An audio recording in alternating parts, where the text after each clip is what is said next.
Hello, my name is Ahmed. I'm the project lead on the Distress Center team, and I'm just going to do a quick little demo of some of the things we've built, and hopefully it goes well.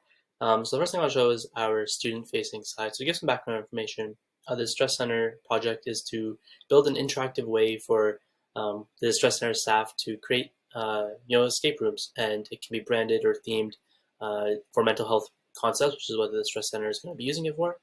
And here's a sample one that we've created internally, so it's not as focused on mental health, but it is an escape room nonetheless. So the first thing we'll go into the tutorial flow of the student side. So this is just a good way to show to the users how to interact with the room. So using your mouse to pan around, A to move left, the standard WASD movements, and then how to interact with puzzles in the room and solve them. So there's a puzzle here, asks for a keypad that we don't know yet. This is a good way for us to introduce the concept of hints, which does give the puzzle here. So 1591, I'll punch it in to move on to the next room, which is the first room of the actual escape room scenario. So in this case, we're going to be students within a classroom, and we're trying to find a passcode to get out.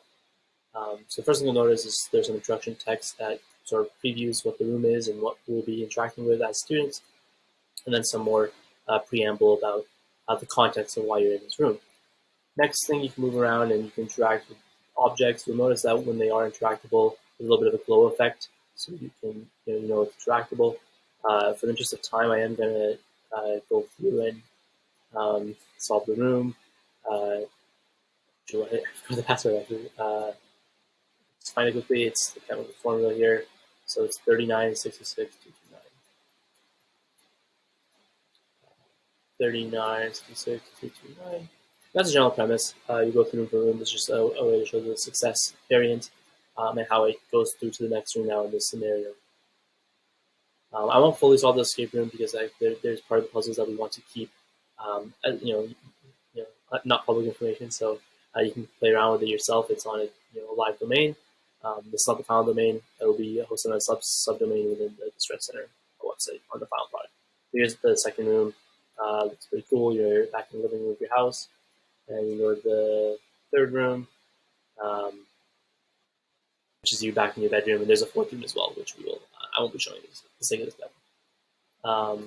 But then you're back in your bedroom.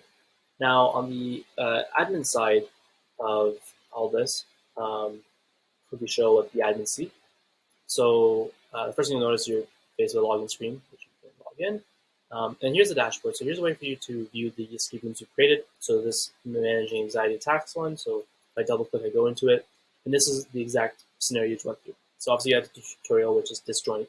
But then you had some introduction text. You can view the transitions directly here, which is exactly what was shown to the students. You can go through, you can, history classroom 1, the living room, the bedroom, and then there's a fourth room as well. And there's a conclusion pane as well.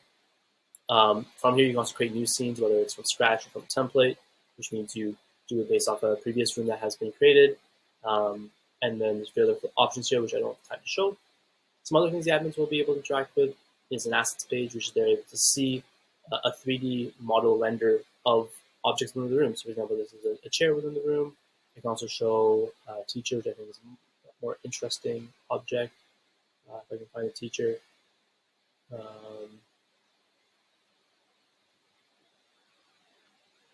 There's a teacher. So it renders in using a third-party library called Model Viewer, and that's a good way to view the objects before you embed them to a room. Last thing I'll show is the actual ability to modify the scene content. So, for example, if I want to go into the classroom, I can do that, and this gives me the ability to actually modify the specific elements within a room. So, for example, this chair in the back, when the scene loads, this chair, I can click on it, opens up a side panel where I can modify the scale, location, position of various components. So, for example, I can move this chair to be somewhere over here. I can change the model associated with it. So from this, I can make it a teacher, for example, which is down here. I just show you this object that you saw in the asset viewer. It's a direct replica, and you can move it around and further modify it. But yeah, that's a quick little demo of some of the core functionality of the finished product of Distress Center. Yeah, thank you for watching and listening.